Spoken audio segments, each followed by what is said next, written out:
সেই আশঙ্কায় এই মুহূর্তে কাঁপছে পাকিস্তান। ইতিমধ্যেই হাই অ্যালার্ট, রেড অ্যালার্ট জারি করা হয়েছে পাকিস্তানের বিস্তীর্ণ এলাকায়।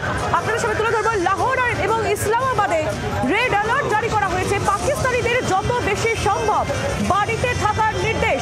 পাকিস্তানের সব বিমানবন্দরে বেসামরিক বিমান ওঠানামা ইতিমধ্যেই বন্ধ করে দেওয়া হয়েছে সরকারের তরফে। আর্য ঘোষ নিরাপত্তা বিশেষজ্ঞ, তিনি কি বলছেন এই পরিস্থিতি নিয়ে শোনাবো।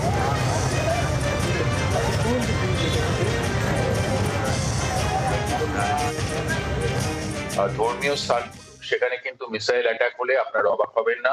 সেটার জন্য ভারত যেন প্রস্তুতি নিয়ে রাখে।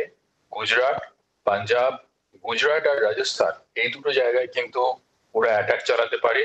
গুজরাটের যে ভাস্কর্যগুলো আছে এবং কি বলে রাজস্থানের যে দর্শনীয় স্থানগুলো আছে সেখানে অ্যাটাক চালালে ওখানে প্রচুর ফরেনার্স আছে। মাইলেজটা ওরা ওদের একটাই চিন্তা, মাইলেজ, ইন্টারন্যাশনাল মাইলেজ, আন্তর্জাতিক মাইলেজ কি করে পাবে।